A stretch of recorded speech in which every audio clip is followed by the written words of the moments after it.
Hello, friends. My name is Lee, and I'm one of the pastors here at Church on the Move in Tulsa, Oklahoma, and I'm also one of the leaders of a thing we do here called Brotherhood. You know, Brotherhood is a movement of men trying to become better and stronger at the categories that matter most in a man's life.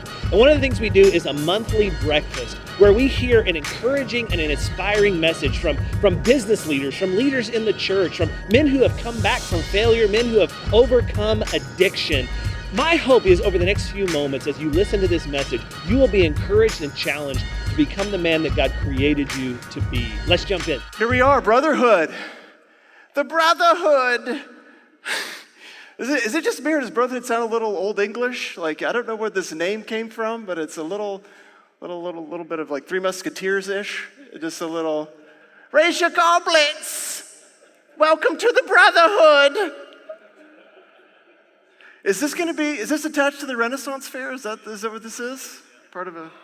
Next month we're going to be at the Muskogee Castle, the castle at Muskogee, so be looking for it. I'm going to talk a little bit about my story today, or maybe a lot of bit about my story today.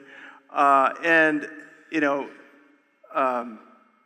just brought me on an amazing journey over the last, decade or whatever. And I think I have some unique gifts and some things that maybe don't always fit with the status quo when it comes to ministry. And I'm just wondering if there aren't some guys in the room that maybe feel that way too. That like maybe getting up on a stage and preaching or something like I don't really know how that would work.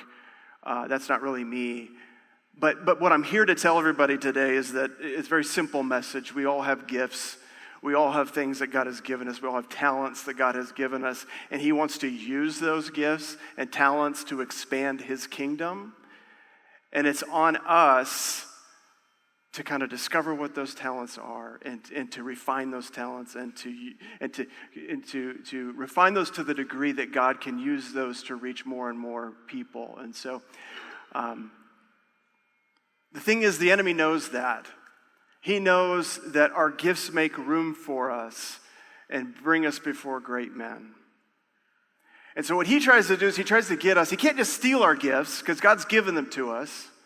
But what he tries to do is to get us to abandon our gifts. He tries to get us to kind of to devalue our gifts or push our gifts to the side and think, well, I could never do anything like that. And so that's kind of what my story is about today. And I remember the first time that the enemy tried to get me to abandon my gifts. Growing up, I was kind of this silly kid, kind of weird kid. I remember loving to just make my family laugh, and I would do, just silly characters or just would do kind of funny stuff all the time. And I had a picture. I wanted to bring it and show you, but it fell into the dash of my car. And so I'm not able to share that with you, but I'll describe it. But it's a picture of me as like a 2-year-old, and I'm wearing this cowboy outfit, and I'm in the middle of all my relatives. And there's this picture, they're all laughing, and I'm just like doing some stupid thing. And that picture is so meaningful to me because it speaks to the fact that even as a young boy, this is something that was a part of me. That God had put this inside of me a long time ago. And I remember when I was in the 6th grade, I was sitting in class, and I would get bored at school, quite frankly, and my mind would wander, and I was always kind of off in my own world with this hyperactive imagination. And I remember sitting in a row, and I don't remember what was going on in my mind, but this is literally what I was doing. I'm going to demonstrate what I was doing as a 6th grader. I was sitting in my desk, and I was doing this.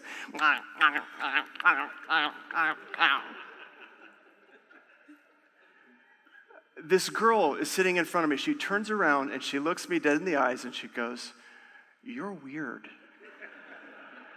And I'm like, "You're right." I was like, "Yeah, you know what? Fair enough. True." And I remember this sinking feeling, this shame just kind of gripping me. And I remember sinking back into my desk and going like, "This is weird. This is so weird. Why am I doing this?" And it's funny how those little things stay with you. Because I remember for like the next 7 years of my life, my whole thing was like, just don't be weird. Just don't be weird. And I spent my high school years just trying to fit in and trying like round off all the weird edges, like just be normal. And that was the enemy trying to get me to just be normal. Because I don't think God created any of us to just be normal. He puts these things inside of us so that we'll stand out, that we're weird. Being weird was actually a gift. Being unique was actually a gift. And I remember, like after high school, and even like through high school, I had this desire to be seen. I had this desire to like want to perform. And I don't know if anybody like big 90s like Saturday Night Live fans, like the golden years with like, Dana Carvey, Mike Myers, Chris Farley, all those guys were like my heroes. Jim Carrey. He was just like my idol. I loved I could do all the stuff. I emulated all those guys. You know, I could do the Ace Ventura walk. You guys know what I'm talking about?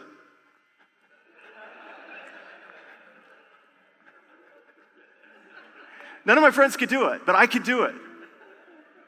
And I worked that thing. I would, just all over the time. Hey, what's up? And so, there was a part of me that like I loved to do those kinds of things. I loved to make people laugh. And so, but it was like I don't want to be weird. But like there was this inside of me this draw to perform and to act and to be crazy.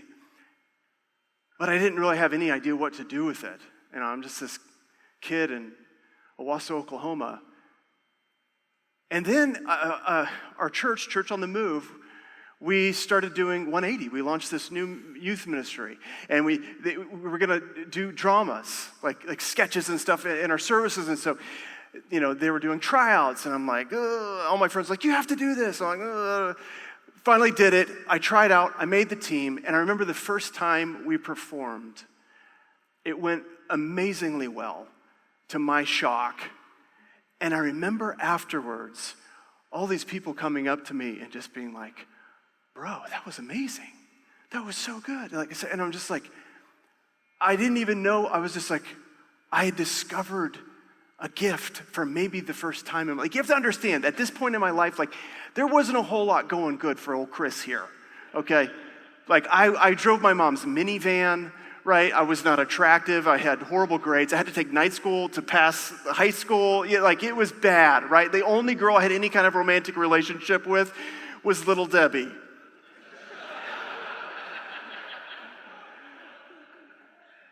And what a torrid affair we had. She understood me. She got me. She was always there for me. But I found a gift, and it was like mind-blowing. And then what was amazing about that is we got to do every Wednesday night. Like for years, I got to just hone that gift and get to refine that gift and did that for years and years, and eventually came on staff at Church on the Move. And we did sketches in our adult services. And for years and years and years, got to perform and use that gift and loved it, was thriving in it. And then the second time, the enemy tried to get me to abandon my gift. It was a little later, and some things shifted at work. And all of a sudden, I was starting to feel like, the things that I used to do, we're not really doing those things as much as we used to. And like, I get it. I was like, this is great. I'm on board with where we're going. But I could feel this like tension of like, I'm not really doing the things I used to do. And that was creating turmoil. That was creating this gap. And I didn't really know what to do with it.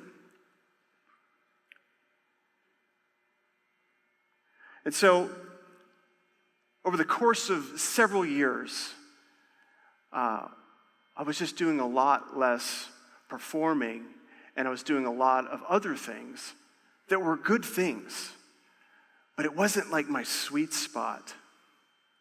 And I remember just thinking, like, it just kept building, and I thought, okay, I think it's just time. I'm getting older. I'm in my mid to late 30s at this point. And the church doesn't need me to do the things that I used to do. And I think it's time for me to grow up. I think it's time, let's put the costumes away, okay? Let's grow up. Let's get a real job. let's do real work, okay? Like our founding pastor, Willie George, I don't know if you guys know this, but he had a children's show called Gospel Bill. And I just kept thinking, like, at some point, Gospel Bill put the cowboy hat away, right? Like, at some point, he was like, it's time for me to lead the church. And so I thought, okay, I think what it's time for me to do is to kind of be a leader now. Okay, it's time for me to I got to be like the guy who leads people. And all the people in my life at that time that I respected and still respect greatly, were like, that's kind of their progression. It was like, you got to lead a church at some point, right? So I was thinking, okay, I think like maybe what God's wanted me to do is to be a senior pastor. I kind of feel like that's probably what maybe I was supposed to do. And lead a team. And so I started reading some John Maxwell books. Okay. I'm the lid. You know? I'm the lid. Okay, dang it. That's a John Maxwell deep cut. If anybody reads John Maxwell stuff, but I just started to try to put on to kind of lay down my gifts and kind of look at these other things. Like, I think that's really what I'm supposed to do. And I think it probably goes without saying, didn't go so well. Okay. Trying to lead a small portion of the creative team and failing miserably. Like, I don't know what I'm doing. I don't know where I'm supposed to lead these people to. I'm asking all these questions that, I talk to a mentor. It's just like, yeah, people with leadership gifts don't ask those questions. That's exciting to them. Like, no one's telling me where to go. Yeah, you're supposed to lead. That's the whole point. Didn't go well. And I was miserable. And I could feel it. I'm just feeling like there's all these things that I'm really good at that I'm not doing, but I'm trying to do these things that I'm not super great at. And it just created this tension. And it created this frustration in my life. Like I was exhausted all the time. And I was like, I'm not even accomplishing that much work. I'm exhausted. And I was losing hope. And I was just kind of drying up. And I'm paraphrasing over a several year period. So there were times where things would get better, or just kind of these ebbs and flows, but I'm kind of squashing all those several years into kind of just one idea, and it was just that I just felt kind of empty. And I just remember wrestling with God, like, what am I doing? Like, I was trying my hardest to just obey God. I just wanted to do what He wanted me to do. That's all I wanted. And I'd always been a part of Church on the Move and always doing those things, and I loved it so much. And I think I couldn't come to grips with maybe there was a death coming in my life. And a season needed to end before a new life could come. And I just remember preparing for a mountain trip. And I was out on this hill, climbing this hill up and down. And I was just crying out to God. Sorry. And I just remember yelling at God. And I was like, what do you want me to do? And I'm pretty sure there were some curse words in there as well. And I was just laying it all out. I was so angry.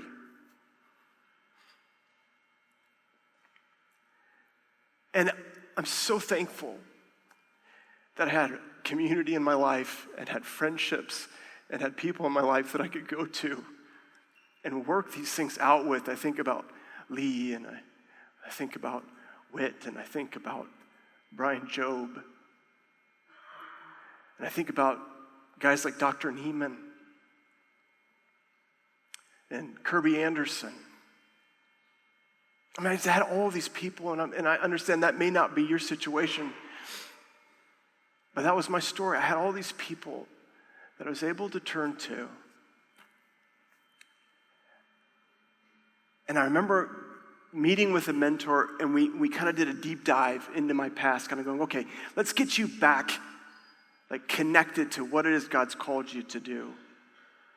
And we went back and we looked at my past, and we looked at what did God bless in the past. And we were talking about things like even like dad life, and like the things that God had blessed us with were just performances and things we'd done in the past. And I was looking at all these things that God had used up to this point. And it was all like performing, and it was all like creating moments for people, and these joyous things, or challenging people with ideas. And there weren't any leadership wins on that list. There wasn't like, I led the team to here. It was more about like performance stuff. And I asked this mentor, I said, what is it, like where does like the, being a senior pastor, or like where does all that stuff fit into this? And he just looked at me point blank. It was just like, we had all these charts and all this stuff on the wall, and he's just like, yeah, I don't see it. It's like, based on everything you've shared with me and your life history, like I don't. He's like, you have a pastor's heart, you have a shepherd's heart, but like leading an organization, like I don't see that. I don't see it. And in the moment, it was just like, oh, can he say that? And I had to wrestle with it a little bit, but it was exactly what I needed to hear. It was the liberation I needed to stop looking at other people's gifts and start looking at the gifts that I actually had and embracing those gifts. And I remember part of that, I had to repent to God, because I had looked at the gifts that I had and devalued them. I had looked at the gifts that I had and thought, these are lame. What this guy has over here, that's what I want. That's what I need. And that's a slap in the face to God.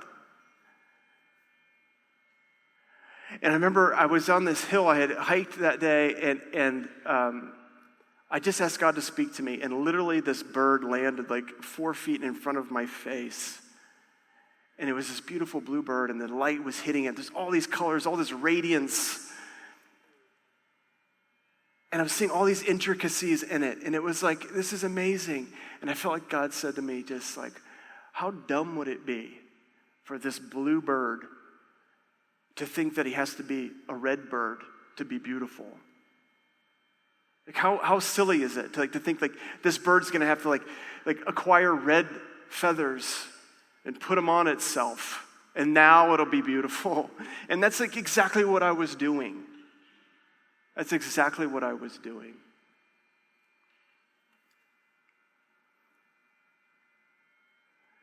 And so I had to repent of that and had to embrace my own gifts. And it was still a struggle to work through all my issues, and it was still years after some of those events before I felt like I could even completely embrace my gifts. One of the reasons was there was just a lot of like identity wrapped up in my gift too. Like I had kind of become my gift. Like if I'm like acting and performing, if I'm not the Chris Munch funny guy, or if I'm not the Church on the Move funny guy, then who am I? And there's a lot of work that had to be done to kind of embrace God as my Father, and that my gifts are something that I'm to serve people with, not something to validate myself with. And there's a poignant moment that happened with me and Dr. Neiman. I saw a counselor to kind of help me work through some of this stuff. And you know what that jerk had me do? Do you know what he had me do? He tells me, he goes, I want you to buy a sleeve of bubbles, buy a bottle of bubbles, and at random times, without explaining to anybody, just blow bubbles.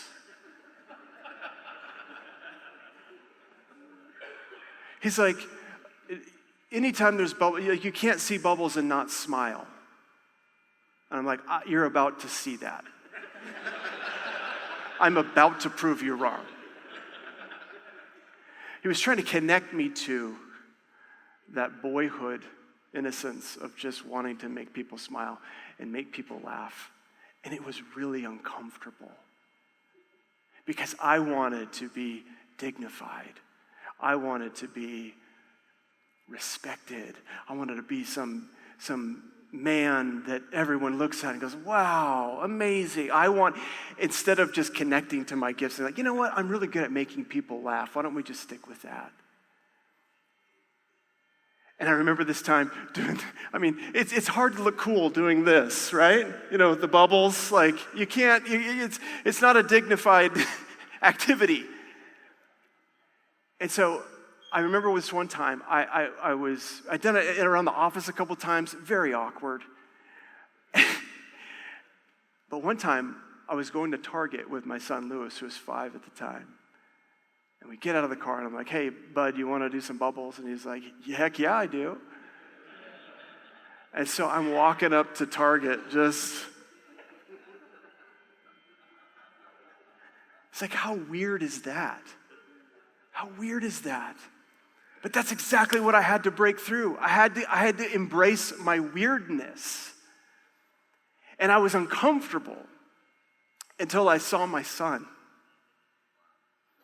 I was uncomfortable, like, oh, people are looking at me, weird. And then I see my son, he's having the freaking time of his life. I'm like his hero in that moment. He's like, this is the coolest entrance to Target I've ever been to. And that's the power of connecting with your gifts. You can actually serve people with your gifts when you get out of your own way and humble yourself and lay down your ideas of how you want to be perceived and whatever. And that was a process I had to go through. And then after that, there was just a time of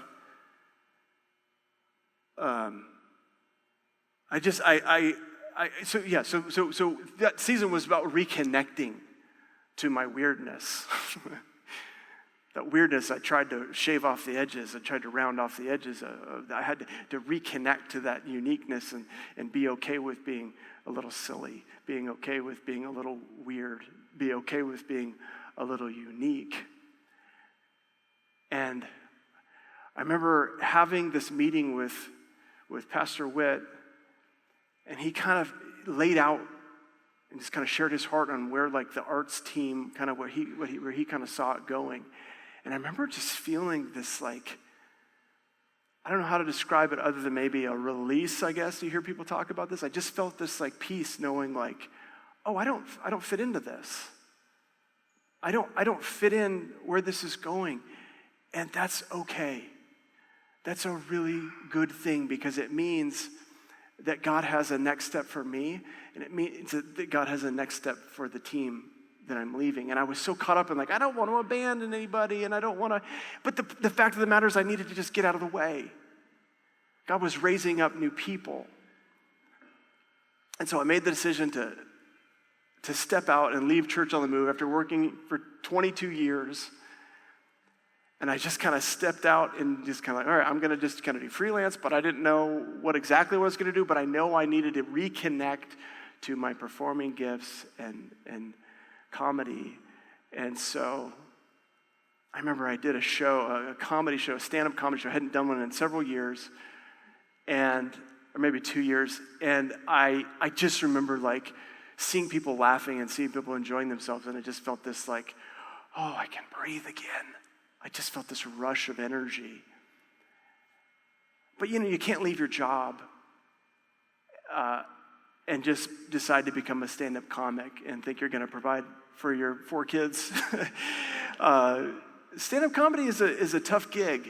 And so I didn't know exactly how God was going to provide for me, but I just had this peace that like, just step out. And I think I learned through that season just how to trust God in a new way, another level. And stepped out, and long story short, just God has provided for me in amazing ways. I started doing stand-up comedy for a little while, and then in January of this year started doing characters and stuff on social media, and in 10 months on TikTok, just crossed 100,000 followers, and God's just been blessing me tremendously. I'm doing all this super fun stuff, and I'm playing these ridiculous, silly characters, but I'm bringing joy to people. And it's been so rewarding, but also I feel like I'm just getting started. Like, I know there's ministry coming on the other side of this too. Like, there's going to be more opportunities to be connected with people and to minister people in unique and impactful ways. And so,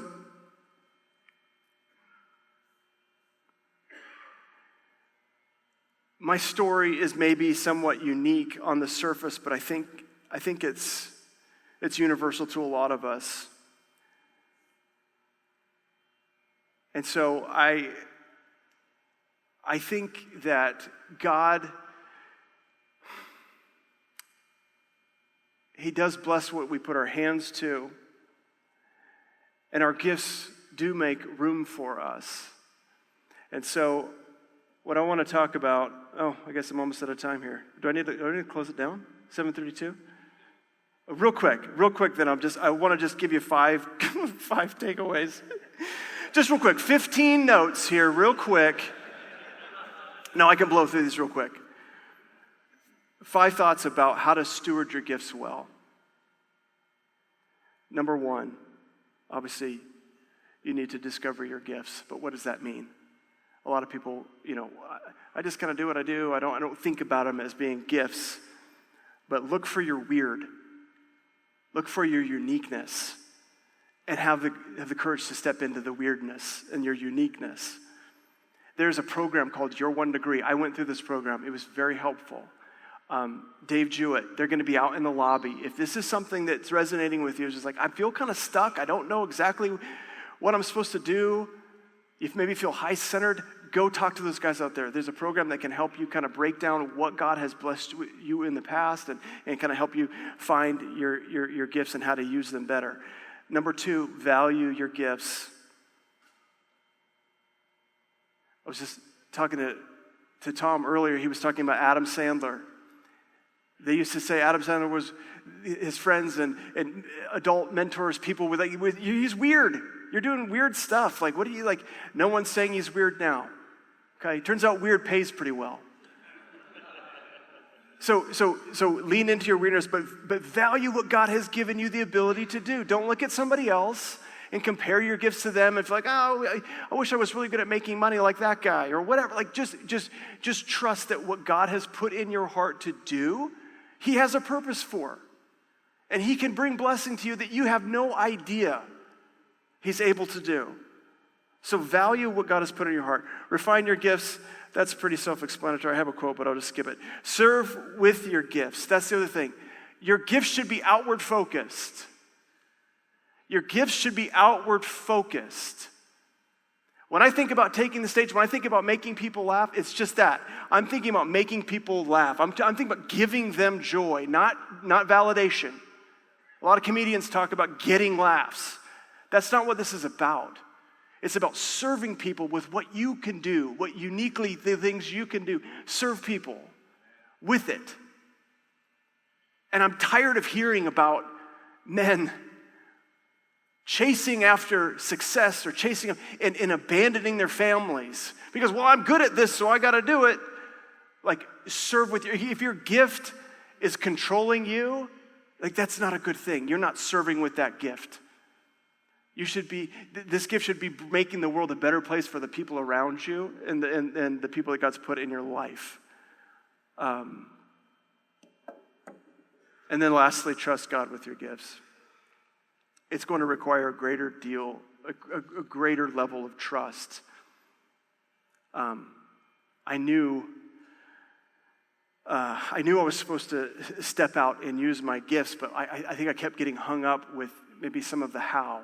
And I kept asking God, I wanted God to just tell me what to do. Chris, go do this. That's not how it worked for me. I was wanting more clarity, but what I actually needed was more trust.